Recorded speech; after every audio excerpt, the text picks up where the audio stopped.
March 15th, 1935, 11:42 p.m., Lenox Avenue, Harlem.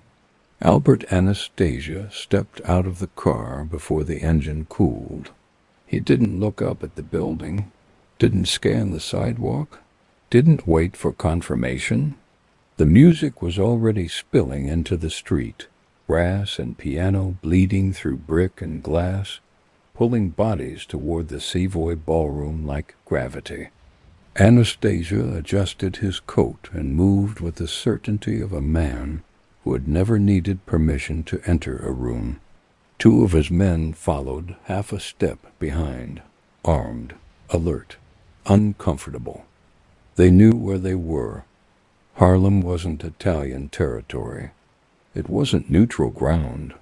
It was organized, protected, and watched by people who didn't answer to names spoken south of 110th Street. Men disappeared here without noise. Businesses paid protection without contracts. And the man who enforced it didn't advertise. Anastasia walked anyway, because when power goes unchallenged too long, it stops being power and starts being assumption. What happened next would not end in gunfire. It would not make headlines. But by the time the music stopped, everyone in the room would understand something had changed. Not who controlled Harlem, but who had just learned where control ended. A reputation that preceded him. Albert Anastasia did not enter Harlem as a guest. He entered as a fact. His name carried weight built over years of sanctioned violence, contracts fulfilled without hesitation, and bodies that never argued twice. In Italian neighborhoods, his presence meant resolution. In Harlem, it meant intrusion. That difference mattered. He came up through a world where permission was taken, not granted. Men like Anastasia didn't build reputations by winning arguments. They built them by ending them. In Brooklyn and on the docks, his name moved faster than he did. A whisper at the back of a social club. A pause in a conversation when the wrong joke was told. A sudden politeness from men who had been laughing too loudly 5 seconds earlier. That was the currency he carried. But Harlem was not one of his neighborhoods. Harlem had its own economy, its own enforcement, its own sense of what counted as disrespect. The numbers game paid for groceries, rent, and funerals. It kept businesses open during weeks when the city offered nothing but closed doors. That money didn't just flow through pockets. It flowed through families. And in Harlem, a man who disrupted that flow wasn't just interfering with profit. He was interfering with survival. Anastasia understood structure. He respected it when it was useful. He also recognized when it was incomplete. Harlem, from the Italian point of view, was an exception that had lasted too long, not because it was invisible, but because it was protected. Protected by local operators who didn't ask permission from downtown men, and didn't apologize for it. That was what made his entrance deliberate. He didn't arrive with a convoy. He didn't announce himself. He didn't send a messenger first. Those were gestures meant to soften a border. Anastasia wasn't there to soften anything. He wanted to see what happened when his name occupied Harlem air, whether the room adjusted, whether the staff tensed, whether the locals looked away or looked back. He walked into the Savoy with 2 men behind him, and no visible hurry. The band kept playing, the dancers kept moving. That told him something immediately. Harlem did not panic. Panic was what he was used to. Panic was how most rooms confessed weakness. This room didn't confess. It watched. The Italians near his table straightened instinctively. making space without being asked. That was automatic. Years of habit. But the Harlem men along the walls didn't move. They didn't challenge him either. They simply registered the change in the room, the way experienced soldiers register a new weapon being carried into a familiar fight. Anastasia didn't need introductions to know who mattered. He could read posture. He could read the way waiters avoided one section of the floor, the way conversation thinned near certain tables, the way one man could remain still while everyone else adjusted around him. That stillness was not weakness. It was ownership. Harlem wasn't going to erupt just because Anastasia appeared. It was going to decide what his appearance meant. That was the pressure point. Not violence, definition. If Anastasia could sit in that ballroom without consequence, the story would travel. It would tell every Italian crew that Harlem's lines were negotiable. It would tell every Harlem hustler that protection was conditional. It would make the whole system uncertain. And uncertainty was how takeovers began. Anastasia sat down and ordered a drink like he belonged there. He didn't smile. He didn't threaten. He simply occupied space. In his world, that was often enough. In Harlem, it was the beginning of an answer. Why Harlem wasn't supposed to be tested. Harlem functioned because it didn't invite attention. Money moved quietly. Disputes ended fast. Outsiders were tolerated only as long as they respected invisible lines. Those lines weren't drawn on maps. They were enforced by response. Anastasia knew this. He also knew systems that survived too long without challenge invite correction. What made Harlem dangerous wasn't firepower. It was restraint. Violence there was selective, not expressive. It didn't announce itself with spectacle or bodies left in public places. It corrected problems early, before they grew large enough to attract police or provoke retaliation. That discipline kept the neighborhood profitable and insulated. Men who wanted chaos didn't last. Men who wanted leverage learned to keep their voices down. The money told the same story. Numbers banks ran like clockwork. Collections were predictable. Payouts were handled without drama. When a runner skimmed, he was removed. When a collector pushed too hard, he was replaced. Nothing escalated because escalation was expensive.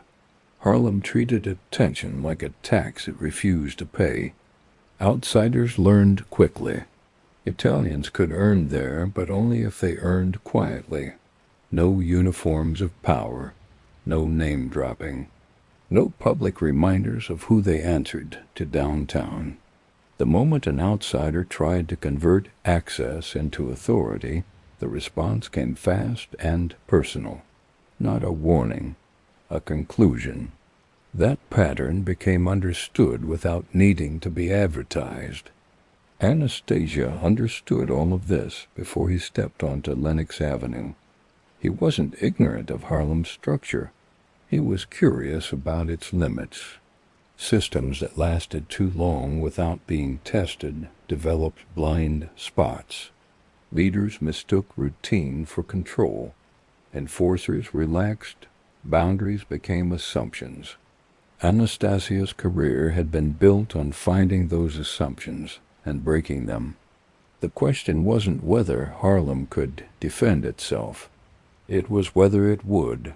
Defense required decision. Decision required a face. If no one moved, if no one addressed him directly, that silence could be read as permission.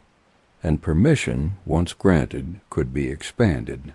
That was the pressure he applied by simply being there. Harlem responded the way it always had, without rushing, without panic, without noise. The music didn't stop. Business didn't freeze. No one challenged him publicly. That wasn't weakness. It was process. The neighborhood didn't react to presence. It reacted to intent. Men along the walls took note of who Anastasia spoke to, how long he stayed seated, whether his escort grew restless. Information flowed upward without words.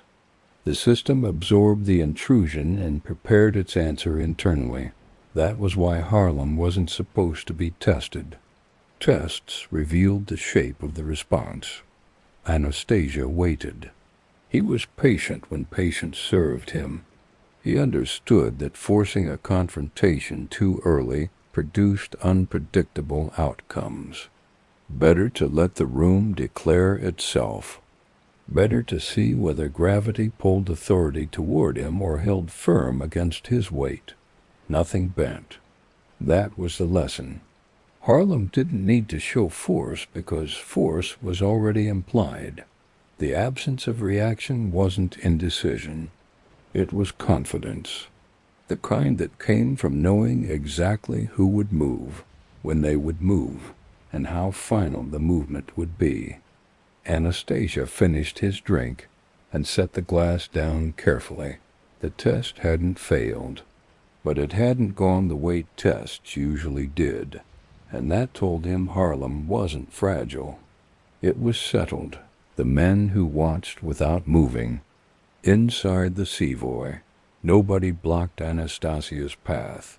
That wasn't respect. It was assessment. Men along the walls clocked his pace, his escort, the way his eyes stayed forward. Word traveled faster than footsteps in Harlem. By the time Anastasia reached the floor, the right people already knew. Harlem didn't greet intrusions with confrontation. It catalogued them. Every unfamiliar face was logged against memory. Who he arrived with, how tightly they stayed together, whether their hands rested near their coats or stayed loose at their sides. Men who lived long learned to read those details without appearing to notice them. Anastasia's escort stood out immediately. They were disciplined, not jittery. That suggested experience. It also suggested they were prepared for resistance. Harlem men noticed that and adjusted nothing. Adjustment would have signaled imbalance. Stillness suggested certainty. The waitstaff reacted differently. They didn't hurry. They didn't linger. They moved as they always did, but their routes subtly changed. Tables near the walls cleared faster. Trays took longer paths. That wasn't fear. It was containment. If something happened, it wouldn't spill outward. Harlem learned long ago that chaos spread when it wasn't managed. Along the perimeter, men who never danced and never drank kept their shoulders against the wall. They didn't whisper. They didn't signal. They didn't need to. Their job wasn't to intervene unless the line was crossed. Their job was to witness accurately. What they saw would determine what happened later. Anastasia noticed the absence of challenge. In other neighborhoods, that silence would have been submission. Here it felt different. The room didn't lean toward him. It didn't recoil either. It held its shape. That unsettled him more than aggression would have. He chose a table with a clear view of the floor. Not dominant, not hidden. He sat as a man accustomed to being watched. His men remained standing for a moment too long, then sat only when he did. Another detail logged. Conversation around him thinned, but it didn't stop. Harlem didn't freeze when danger entered. It learned to breathe around it. Music carried on. Shoes scuffed the floor in rhythm. The band didn't change tempo. That was intentional. Panic disrupted business. Business was protection. From the back wall, eyes never left Anastasia. Not staring. Tracking. Men who stared got remembered.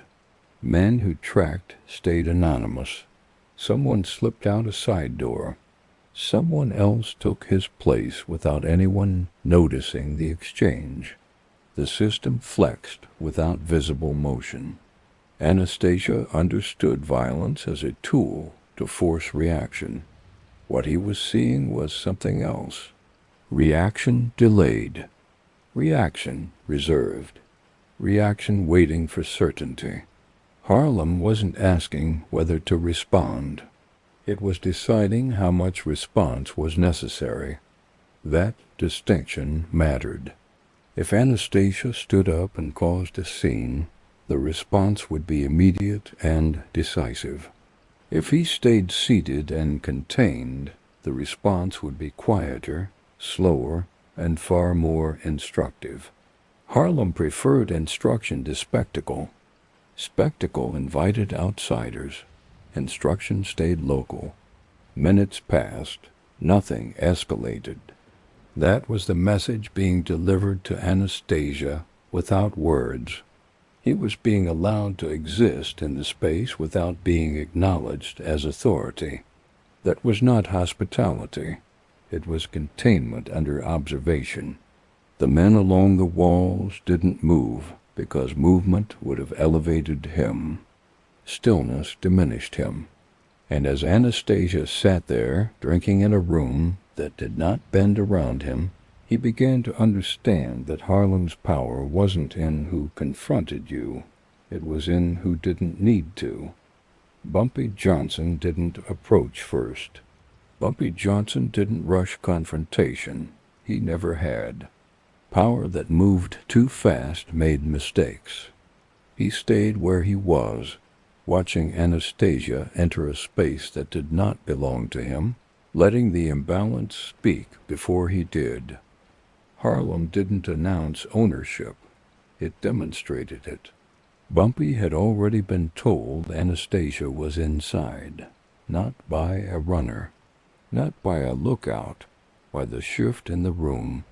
Conversations didn't stop, but they thinned. The rhythm didn't break, but it tightened. Those changes reached him before any words did. That was how Harlem communicated urgency without panic. He didn't move from the back wall. He never did when something needed to be understood clearly. From there he could see everything that mattered. Who stood, who sat, who looked toward the door, and who pretended not to. Anastasia's entrance didn't demand a response yet. It demanded patience. Bumpy understood reputation. He had built his own the same way Anastasia built his. Not through noise, but through follow-through. But reputation only carried weight inside the territory that recognized it. Harlem recognized discipline, not mythology. Names mattered less than behavior. Anastasia's behavior told Bumpy enough. He hadn't come to negotiate. He hadn't come to threaten either. He had come to be seen, to test whether presence alone could tilt a room. That was a common mistake made by men who spent too long being feared without resistance. Bumpy let it fail quietly. If he approached too soon, it would validate the intrusion. It would frame Anastasia as a problem that required immediate attention. Harlem didn't operate that way. Problems that mattered revealed themselves. Problems that didn't were ignored until they left. Bumpy watched Anastasia sit, watched him order, watched his men scan the room with eyes trained for sudden violence. That scanning went unanswered. No hands moved. No jackets shifted. No one rose to meet them. The absence of reaction was intentional. It denied Anastasia the confirmation he was looking for. Harlem's ownership wasn't enforced by confrontation. It was enforced by normalcy. The band played. The dancers danced. Business continued. The room told Anastasia he was not the center of gravity here. It was an object being measured against it. Bumpy stayed still because stillness forced clarity. If Anastasia wanted acknowledgement, he would have to create a reason for it. That meant escalation. Escalation meant responsibility. Responsibility meant consequences. Bumpy was prepared for that, but he wasn't going to provide the excuse. Men near Bumpy watched him as closely as they watched Anastasia. They took their cues from what he didn't do. That was leadership, not issuing orders but setting temperature. The room stayed calm because Bumpy stayed calm. The system held because he trusted it, too. Minutes passed. Enough time for rumors to form and die. Enough time for Anastasia to realize nothing was shifting toward him. That realization carried weight. It told him Harlem didn't need to prove anything.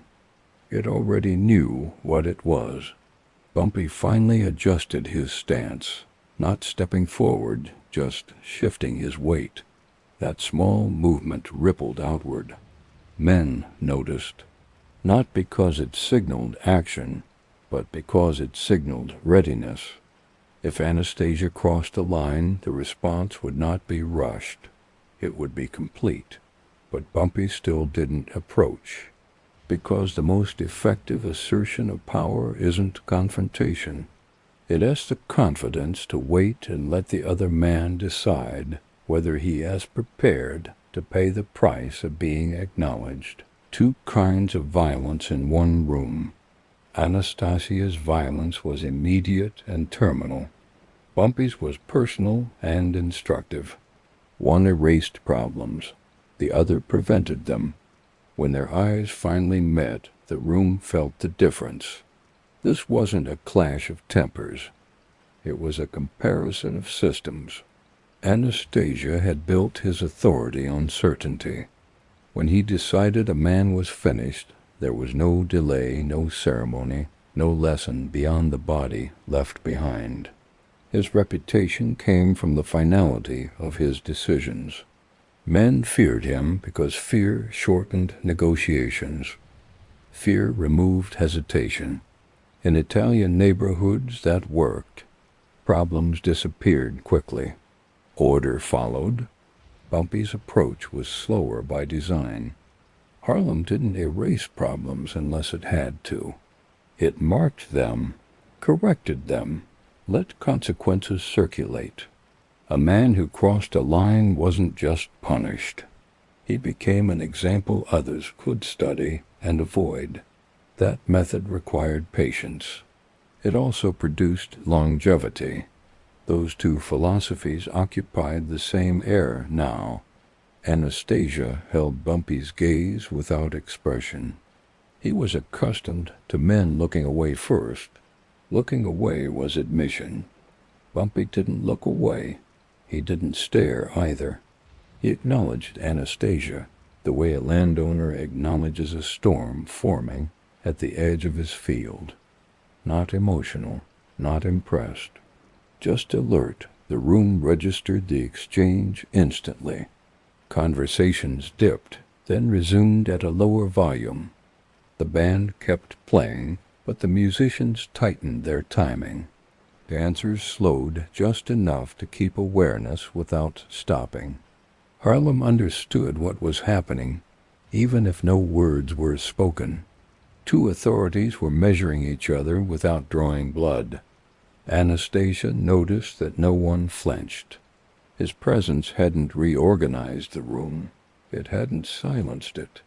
That was unfamiliar. Violence that depended on reaction lost power when reaction didn't arrive. He adjusted slightly in his chair, recalibrating. That adjustment didn't go unnoticed. Bumpy remained still. He didn't signal. He didn't speak. He let the contrast do the work. Anastasia's violence needed a moment. Bumpy's lived beyond the moment. That difference shaped everything that followed. Anastasia understood killing as closure. Once the act was done, the matter was settled. Harlem understood violence as communication. The act was only the beginning. The aftermath mattered more than the body. That made Bumpy's system harder to undermine. Killing one man didn't end a lesson. It amplified it. Neither man smiled. Smiles cheapened authority. Anastasia's eyes searched for fracture. Bumpy's searched for decision. One was testing whether the system could be broken. The other was waiting to see whether the test would justify a response. They didn't speak because speaking would have simplified things. Words turned structure into argument. Both men operated beyond argument. The difference became clear to everyone watching. Anastasia was dangerous because he could end you. Bumpy was dangerous because he could let you live with what you'd done. One threat ended fear quickly. The other made fear sustainable. That realization shifted the weight in the room. Not dramatically, not publicly. Just enough for the men along the walls to adjust their expectations. If violence happened tonight, it wouldn't be chaotic. It would be deliberate. And deliberate violence favored the man who controlled the environment. Anastasia had entered Harlem expecting resistance or submission. What he found was evaluation. Two kinds of violence had met without touching. And in that moment, the room understood something neither man needed to say. Only one of those systems belonged here. The question that didn't need asking. Anastasia didn't ask who ran Harlem. He already knew. The real question was whether that control could withstand proximity.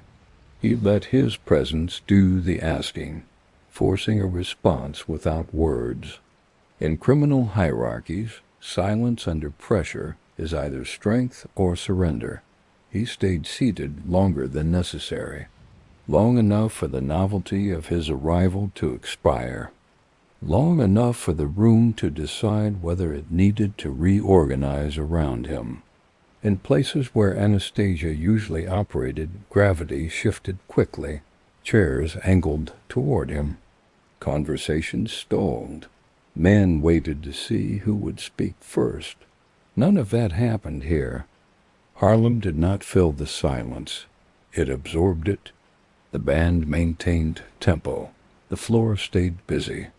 Orders were taken and delivered. That continuity was not accidental. It was the answer. If Anastasia wanted a reaction, he would have to create a reason.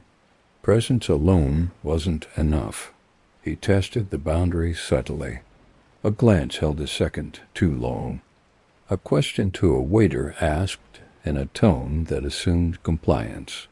Each move was small, calibrated, meant to provoke a micro-adjustment.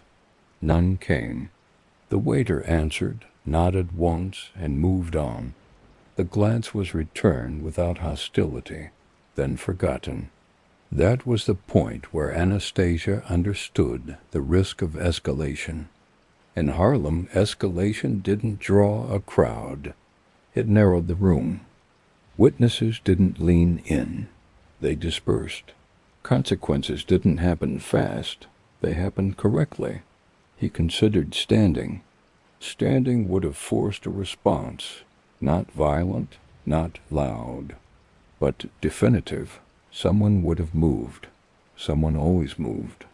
The fact that he weighed the option told him everything he needed to know about the cost. Whatever response came would be owned locally, enforced locally, and concluded without consultation. Bumpy Johnson still hadn't approached. That was the strongest signal in the room. If Bumpy had come forward early, Anastasia could have framed the encounter as negotiation, a conversation between powers. But Bumpy stayed where he was, denying that frame. The longer he waited, the clearer it became that Harlem wasn't reacting to Anastasia. It was letting him decide whether he was willing to be addressed. Silence held, not brittle, settled. Anastasia understood silence in a different way. In his world, silence often meant fear. Men went quiet when they were waiting for permission to breathe. This silence was not that. This silence was administrative. It suggested a system already in motion, one that didn't require interruption to function. He thought about what would follow if he pushed. Not the act itself, but the aftermath. The way stories would travel. The way Harlem would respond as a single body rather than a collection of individuals. Violence here would not isolate a target. It would activate a perimeter. That wasn't surrender. It wasn't defiance either. It was durability. Anastasia finished his drink. He didn't rush it. Rushing would have betrayed calculation. He set the glass down and stood, not abruptly, not slowly, just enough movement to register, not enough to command. The room noted it and returned to itself. Still no approach. The question had been asked. The answer had been delivered. Control that survives proximity doesn't need to announce itself. It only needs to remain unchanged when challenged. Anastasia adjusted his coat and turned toward the exit. He left without a word, carrying the one thing he'd come for, certainty. The boundary that held nothing explosive happened. No threats, no raised voices. That was the point. Anastasia stayed. He was allowed to stay, but nothing bent around him. The music resumed. Business continued. The room did not reorient. Power revealed itself by what did not change. Harlem's boundary was not enforced through confrontation. It was enforced through continuity. The band finished its set and rotated without pause. The dancers didn't clear the floor. The waiters kept their routes. Every ordinary action reinforced the same message. This place did not pause for outside authority. It did not adjust its rhythm to accommodate reputation. Anastasia remained seated long enough to confirm it wasn't coincidence. In other rooms, his presence pulled gravity toward him. Conversations shifted direction. Men angled their chairs. Decisions waited for acknowledgement. Here the flow stayed intact. He was present, but not central. Observed, but not deferred to. That distinction mattered more than any insult. If someone had challenged him directly, the situation would have simplified. Violence would have resolved the question quickly, but Harlem didn't simplify, it complicated. It forced decisions to carry long-term consequences instead of immediate release. Anastasia understood violence as resolution. Harlem understood it as leverage best preserved until necessary. Bumpy Johnson still hadn't moved. That absence shaped everything.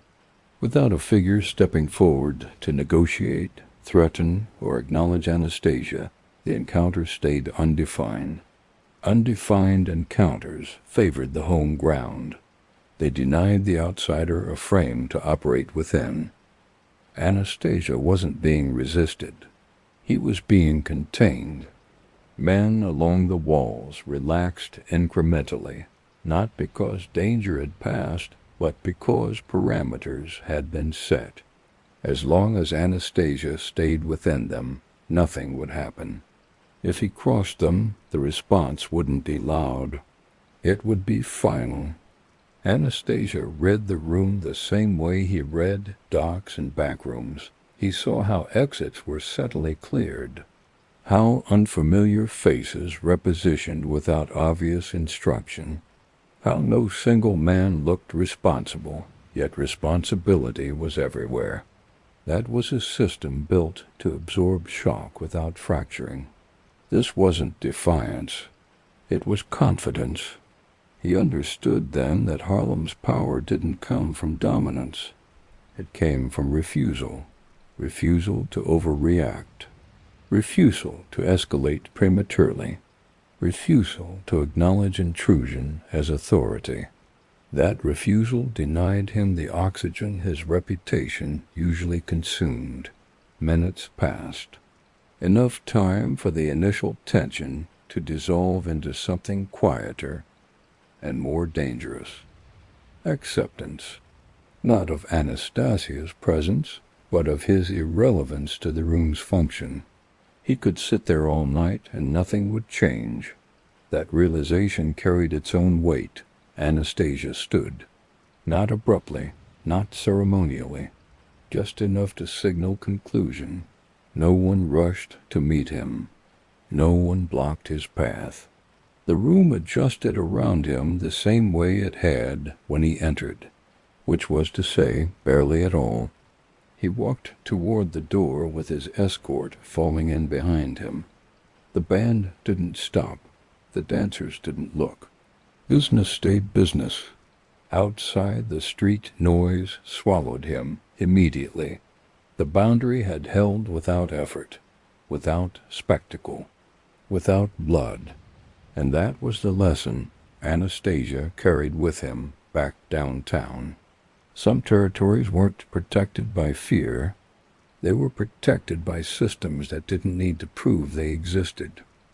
What Anastasia took with him when he left. When Anastasia finally walked back onto Lenox Avenue, he took no territory, no tribute, no agreement. He took information. Harlem was not defiant, it was complete. And systems that are complete don't collapse from pressure alone. They require replacement. That realization would matter later, much later. He paused briefly at the curb, long enough to let the noise of the avenue settle around him. Cars passed. Laughter spilled from doorways. The night resumed its ordinary shape. Nothing marked his exit. That absence stayed with him more than resistance would have. Anastasia had entered expecting to measure strength. He left having measured structure. Harlem wasn't held together by fear of one man. It was held together by alignment. Every role was understood. Every response was anticipated. Authority didn't bottleneck through a single figure who could be isolated or removed. It diffused outward, reinforced by habit and consequence. That made it dangerous. Violence could disrupt individuals. It could eliminate leaders.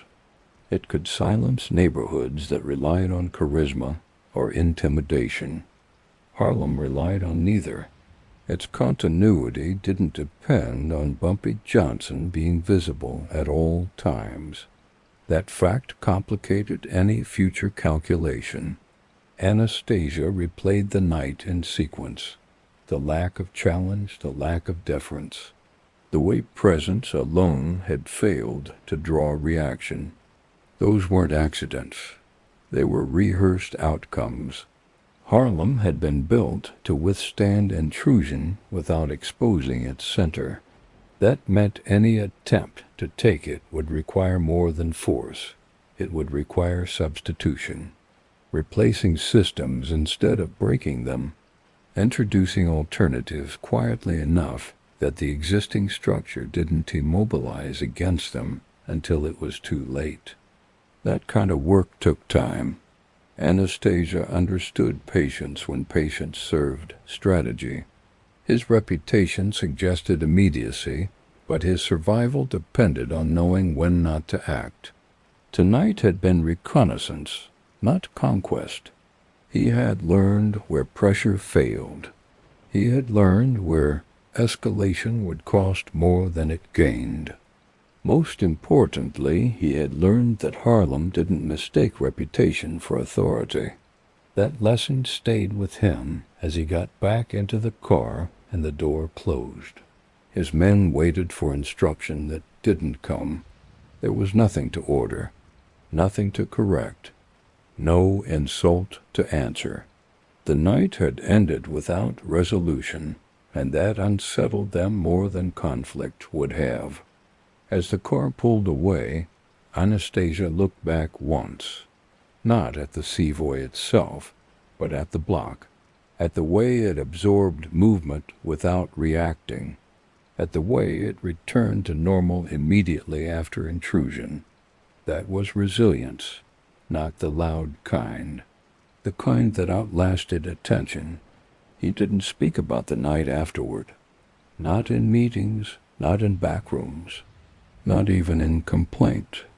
Men who talked too much revealed uncertainty. Anastasia wasn't uncertain. He was informed. Harlem would remain what it was until something inside it changed, until replacement, not pressure, became possible. That wasn't a plan yet, just a conclusion filed away. Years later, when structures shifted elsewhere in the city, when alliances reorganized and methods evolved, that memory would resurface. The night he learned that some power couldn't be challenged directly. It had to be waited out. Anastasia didn't leave Harlem defeated. He left educated. And in his world, that was often the first step toward something far more consequential.